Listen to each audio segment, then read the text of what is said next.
नमस्कार, बहुत स्वागत है आप सभी का। मैं हूं आपके साथ चेतन पाठक। खबरों की शुरुआत करते हैं।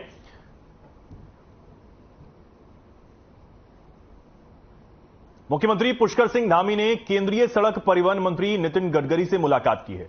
इस दौरान उत्तराखंड में सड़क कनेक्टिविटी से संबंधित कई परियोजनाओं पर विस्तार से चर्चा की गई है। वहीं मुख्यमंत्री ने केंद्रीय मंत्री को कंजाली से बनी स्टॉल के साथ ही राज्य के अन्य स्थानीय उत्पाद भी भेंट किए हैं। केंद्रीय सड़क परिवहन मंत्री ने इस दौरान कहा कि सीआईआरएफ में राज्य को 250 करोड़ रुपए की परियोजना की स्वीकृति प्रदान की जाएगी। साथ ही मुख्यमंत्री ने उत्तराखंड के पर्वतीय क्षेत्रों में स्थित आपदा से क्षतिग्रस्त हुए राष्ट्रीय राजमार्गों को सुचारू किए जाने के लिए एफडीआरसी के अंतर्गत धनराशि का भुगतान किए जाने का अनुरोध किया है।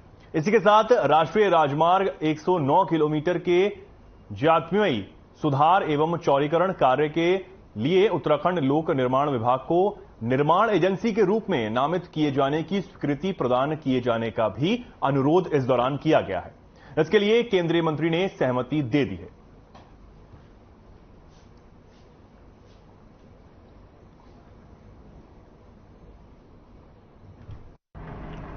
उत्तराखंड के विभिन्न राजमार्गों, रोपवे, टनल मार्गों के चौड़ीकरण, इन सब के संबंध में मैं सड़क परिवहन मंत्री आदरणीय नितिन गडकरी जी से भेंट करने गया था। उनसे मैंने जो अनुरोध किया, तो उस अनुरोध के क्रम में सीआरआईएफ में 250 करोड़ रुपए की सड़कों की योजनाओं को उन्होंने स्वीकृति प्रदान करने का आज निर्देश दिए हैं।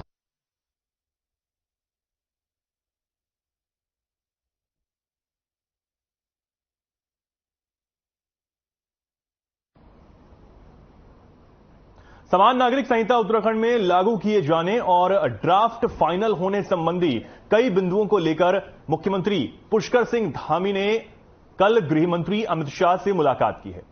इस दौरान गृह मंत्री अमित शाह से हुई मुलाकात को लेकर बीजेपी प्रदेश अध्यक्ष महेंद्र भट्ट का कहना है कि समान नागरिक संहिता को लेकर प्रदेश सरकार ने जो वादे किए थे उसके अनुरूप ही ड्राफ्ट तैयार हो रहा है। जैसे ही ड्राफ्ट सरकार को प्राप्त होगा, सरकार अध्यादेश के माध्यम से या फिर विधानसभा में कानून लाकर इस कानून को उत्तराखंड में लागू कर देगी।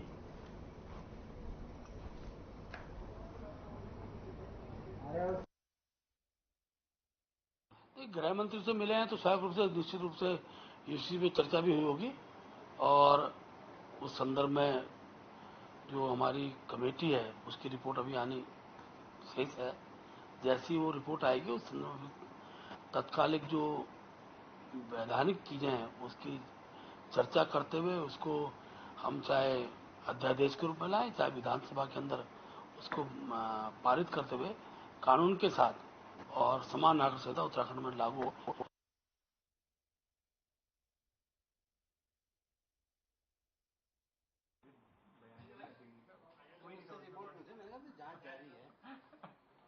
जब तक द्वारा जारी मानसून सीजन में भारी बरसात के चलते पूरे उत्तराखंड में मानसूनी आफत का मंजर दिखाई दे रहा है।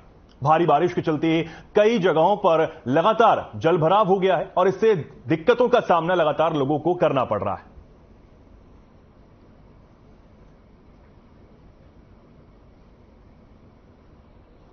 इस दौरान कृषि मंत्री गणेश जोशी का बयान सामने आया है। उन्होंने कहा है कि बाढ़ से हरिद्वार सबसे ज्यादा प्रभावित हुआ है और अनुमान्य राहत जल्द ही प्रभावित लोगों को मुहैया कराई जाएगी।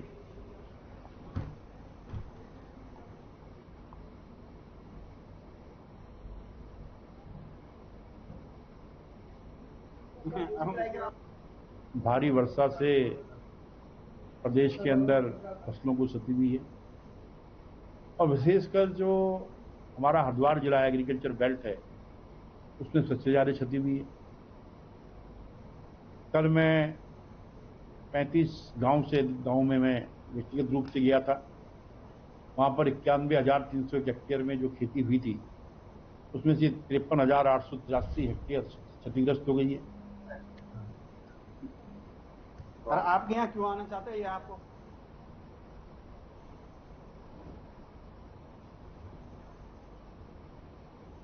उत्तराखंड में भारी बारिश के कारण सभी जिलों में फसलों को काफी नुकसान पहुंचा है। सबसे ज्यादा नुकसान हरिद्वार में हुआ है, जहां बाढ़ के चलते लक्सर और रुड़की के आसपास के गांवों में फसलें पूरी तरह बर्बाद हो गई हैं।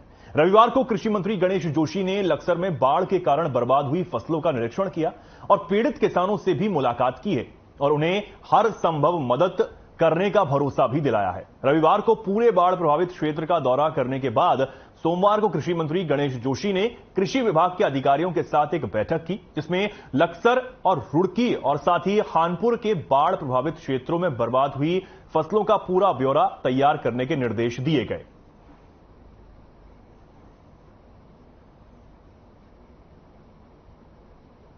सबसे ज्यादा क्षति हरिद्वार जिले में हुई है। 91,301 हेक्टेयर जो खेती बोई गई थी, उसमें से 53,883 हेक्टेयर क्षतिग्रस्त हो गई है।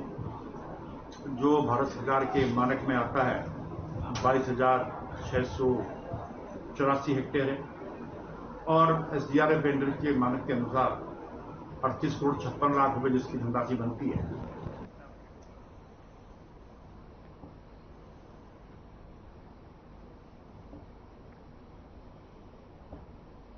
उत्तराखंड की राजधानी देहरादून के ऋषि परना सभागार में आज जिलाधिकारी देहरादून ने अपना जनता दरबार लगाया। जिलाधिकारी सोनिका ने बताया कि आज तकरीबन 120 शिकायतें जिला प्रशासन को मिली हैं। इस बार भूमि एवं आपदा से संबंधित ज्यादा शिकायतें देखने को मिली हैं।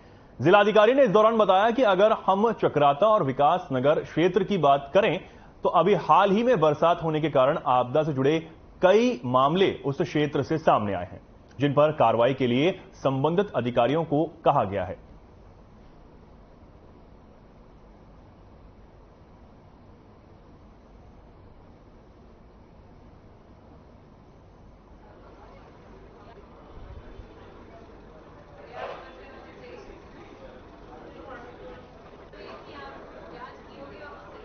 आज हमारी करीबन 120 के करीब शिकायतें आई हैं, जिसमें मोर और लेस लैंड से रिलेटेड और आपदा से रिलेटेड ज़्यादा शिकायतें हैं, क्योंकि चक्राता एरिया और जो हमारा नीचे का एरिया है विकास नगर साइड का, वहाँ पे जो बरसात अभी रिसेंटली हुई है उसके क्रम में काफ़ी केसेस आए हैं आपदा के, तो उससे रिलेटेड थी और कुछ लैंड से रिलेटेड।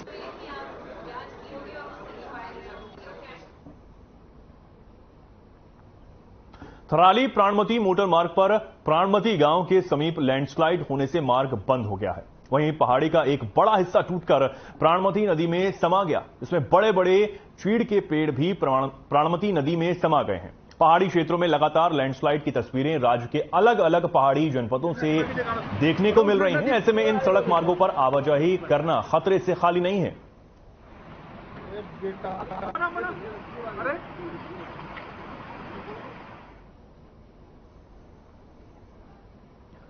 तो थराली से तस्वीरें आप देख रहे हैं, जहां लगातार लैंडस्लाइड से आपदा की जो तस्वीरें हैं वो निकलकर सामने आ रही हैं। तस्वीरें बेहद डरा देने वाली भयावह तस्वीरें हैं। हालांकि इन तस्वीरों के जरिए साफ नजर आ रहा है कि इन लैंडस्लाइड से जो राजमार्ग हैं, जो रास्ते हैं, वो बंद हो रहे हैं और साथ ही अगर जो भी लोग इन रास्तों से अब भी गुजरने की कोशिश कर रहे हैं या गुजर रहे हैं, वो अपनी जान पर खेल रहे हैं। पहाड़ी का एक हिस्सा यहां पर नदी में समाता हुआ नजर आ रहा है। पहाड़ी क्षेत्रों में लगातार आपदा जारी है, जनजीवन अस्त व्यस्त हो गया है, लोगों को काफी दिक्कतों का सामना यहां करना पड़ रहा है। थराली में लैंडस्लाइड होने के कारण एक बड़ा हिस्सा पहाड़ी का नदी में समा गया।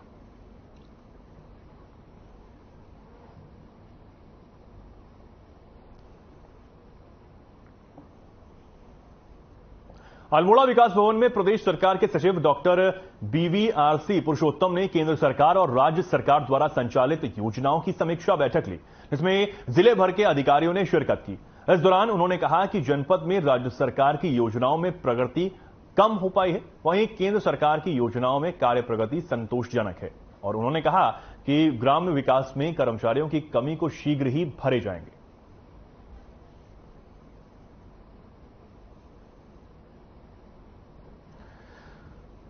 संचालित योजनाओं की समीक्षा बैठक यहां की गई है। अल्मोड़ा से खबर आपको बता रहे हैं। जिले भर के अधिकारियों ने इस बैठक में शिरकत की।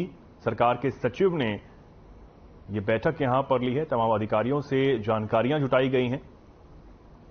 संचालित योजनाओं की समीक्षा बैठक यहां पर की गई।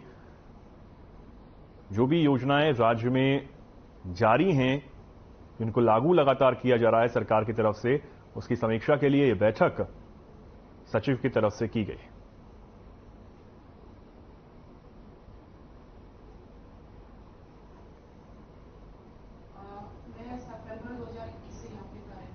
तो आज माननीय मुख्यमंत्री जी ने निर्देश दिए कि सारी सचिव हर महीने एक एक जिले जाएंगे।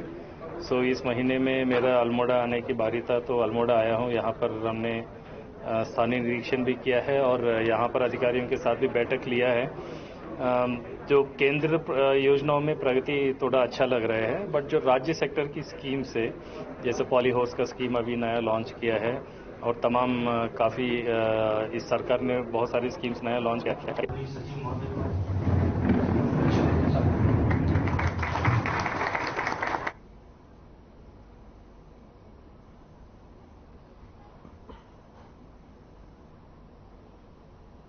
तेज रफ्तार टेम्पो ट्रेवलर और कार में जोरदार भिड़ंत हो गई। यह हादसा विकासनगर बाजार में रात करीब 12 बजे हुआ।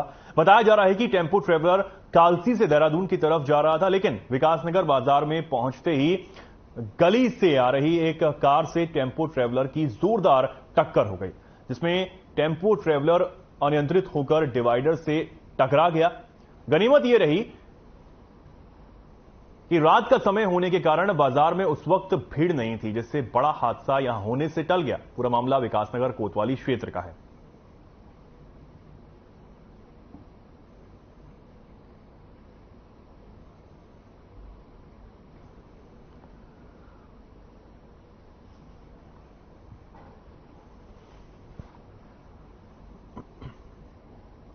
विकासनगर क्षेत्र में एक बड़ा हादसा यहां पर हुआ है। डिवाइडर से एक टेम्पो ट्रेवलर टकरा गया। बताया जा रहा है कि रात करीब 12 बजे यह हादसा हुआ है और एक बार फिर शहर में तेज रफ्तार का कहर देखने को मिला है। यहां एक कार और एक टेम्पो ट्रेवलर में जोरदार भिड़ंत हो गई। डिवाइडर से अनियंत्रित टेम्पो ट्रेवलर टकरा गया, जिसके बाद यह बड़ा हादसा यहां पर हुआ है।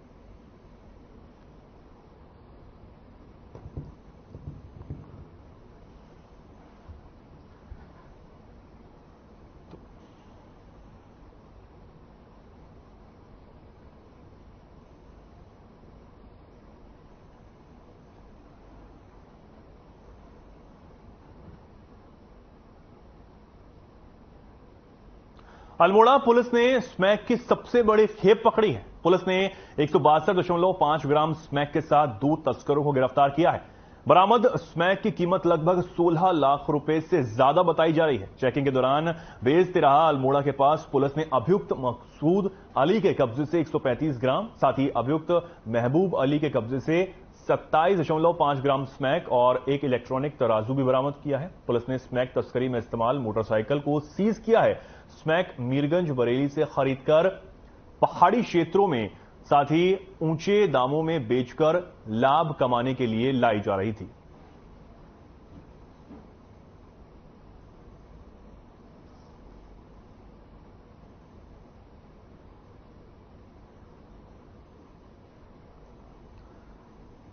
अल्मोड़ा में पुलिस की बड़ी कार्रवाई यहां पर देखने को मिली है।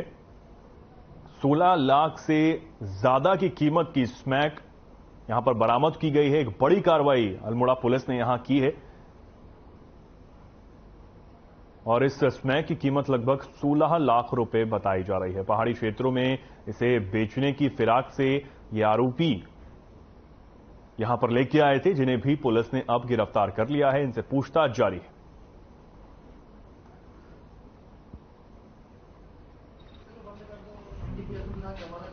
अल्मोड़ा के इतिहास में अब तक की सबसे बड़ी रिकवरी स्मैक की है और बेइस्तिराहा में चेकिंग के दौरान इन टीमों ने 2 लोगों को गिरफ्तार किया है जो मीरपुर से स्मैक लेके आ रहे थे और उनके पास से वो मोटरसाइकिल से आ रहे थे उनके पास से एक जो अभियुक्त है मकसूद अली, उसके पास से 135 ग्राम और दूसरा अभियुक्त है महबूब अली, उसके पास से 27.5 ग्राम, कुल 162.5 ग्राम, 162.5 ग्राम और एक इलेक्ट्रॉनिक तराजू जो नापने के काम में आता है।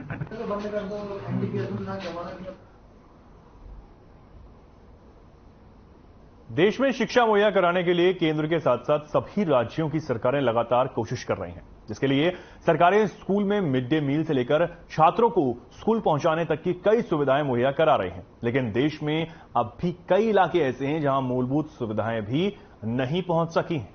एक ऐसा ही वीडियो बागेश्वर के दूरदराज क्षेत्र सूपी कपकोट से सामने आया है, जिसमें स्कूली बच्चे अपनी जान जोखिम में डालकर नदी पार करने को मजबूर हैं, जिस कारण किसी भी समय दुर्घटना होने की आशंका बनी हुई है।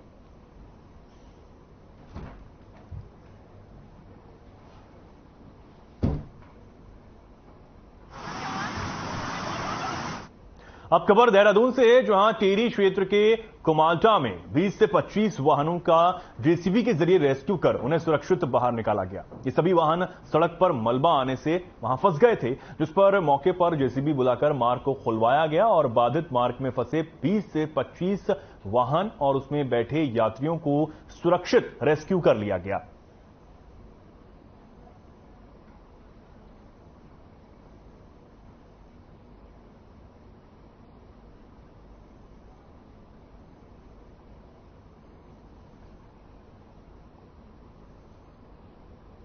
Uttarakhand STF, wild life crime control bureau Delhi और तराई पूर्वी वन प्रभाग हल्द्वानी की एसओजी की संयुक्त टीम द्वारा वन्य जीव तस्करों से टाइगर की खाल और उसकी हड्डियां बरामद करने के बाद लैंसडाउन डिवीजन भी अलर्ट मोड पर है।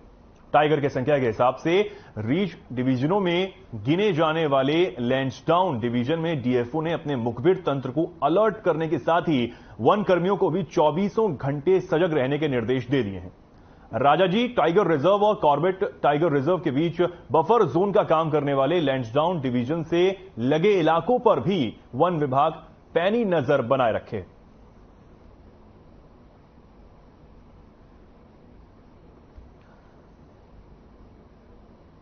एसटीएफ और वन विभाग ने बड़ी कार्रवाई यहां पर की है और तस्करों से टाइगर की खाल बरामद की है, साथ ही हड्डियां भी बरामद की गई हैं और इसके बाद 24 घंटे वन कर्मियों को अलर्ट मोड पर रहने के निर्देश डीएफओ की तरफ से दे दिए गए हैं। साथ ही इन तस्करों को पकड़ने की कार्रवाई भी अब लगातार टीम कर रही है। 24 घंटे अलर्ट मोड पर वन कर्मी रहें, कोई भी अनहोनी ना हो, सभी वन्य जीव सुरक्षित रहें, इसकी जिम्मेदारी वन कर्मियों पर है और इसको लेकर डीएफओ की तरफ से आदेश जारी किए गए हैं कि सभी वनकर्मी 24 घंटे अलर्ट मोड पर रहें।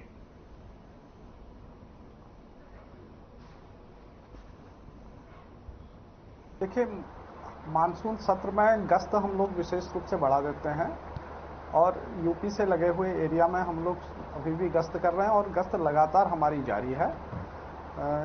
ये चाहे टाइगर अलर्ट हो या सामान्य परिस्थिति, गश्त पर और वन्य जीवों पर की सुरक्षा के लिए ऐसे स्थान जो चिन्हित हैं पूर्व से, उसमें सघन गश्त लगातार जारी है।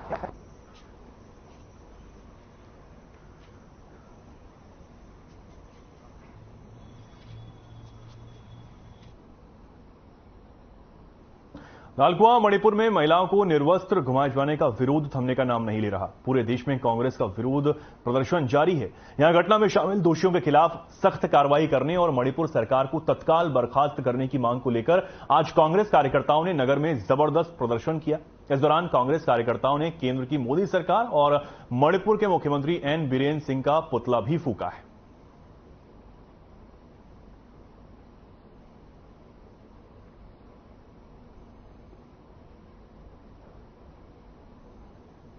आज 80 दिन बीतने के बाद जब वीडियो वायरल हुआ, उसके बाद ही सरकार ने उनको गिरफ्तार किया आरोपियों को, जबकि 10 दिन बाद ही एफआईआर दर्ज हो गई। क्या सरकार को अभी तक दिखा नहीं वहां की सरकार को कि वो जो वहां के दरिंदे हैं वो घूम रहे हैं, सड़कों में खुलेआम घूम रहे हैं, और वो जो वहां के जो सस्मित गवाह जो बिटिया है वहां की, वो खुद कह रही है कि पुलिस ने हमें इनके सुपुर्द कर दिया। बताओ ये कहाँ का न्याय है यहाँ पर? हल्का कांग्रेस कमेटी ने यहाँ पर मणिपुर सरकार का पुतला दहन किया है और साथ ही डबल इंजन सरकार का भी। ठीक है, मानवता को शर्मसार करने वाली ये घटना है। एक तरफ कहती है भाजपा बेटी पढ़ाओ बेटी बचाओ और दूसरी तरफ इन्हीं बेटियों को निर्वस्त्र घुमाने का काम करती है। इससे शर्मनाक और निंदाजनक कार्य क्या हो सका है? लेकिन हमारा मानना है जिस तरह से मणिपुर में घटनाएं, जिस तरह से यूपी में घटनाएं, अन्य देश में घटनाएं हो रही, हमारा मानना है भारतीय जनता पार्टी के कार्यकर्ताओं से, भारतीय जनता पार्टी के विधायकों से, भारतीय जनता पार्टी के सांसदों से जब बेटी बचेगी तभी तो पढ़ेगी।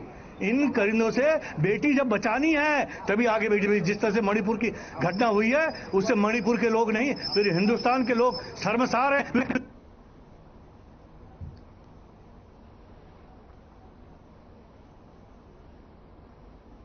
उत्तरकाशी के पूर्व क्षेत्र में पिछले दिनों आई भीषण आपदा से काफी नुकसान हुआ है।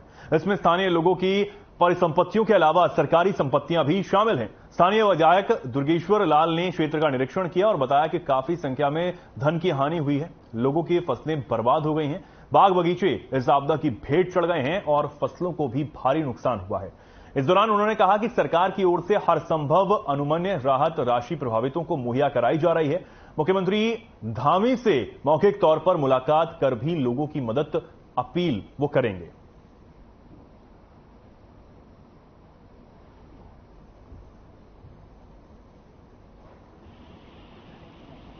बहुत ही बड़ी प्राकृतिक आपदा ही है और ये आपदा खास करके मेरी विधानसभा परोला में एक बहुत बड़ी समस्या पैदा करके गई है। और यहाँ पे जो कृषक है, बागवान है, किसान है, उनका बहुत बड़ा नुकसान हुआ है। मैं घटनास्थल पे हूँ और खास करके आपके ये कुरुड़ा, छाड़ा, आपके परोला मार्केट हो गया, आपका पूरा जितना भी जो परोला एरिया है, मैक्सिमम जगह जो है बहुत बड़ी क्षति हुई है। तो फिलहाल के लिए खबरों में इतना ही। नमस्कार।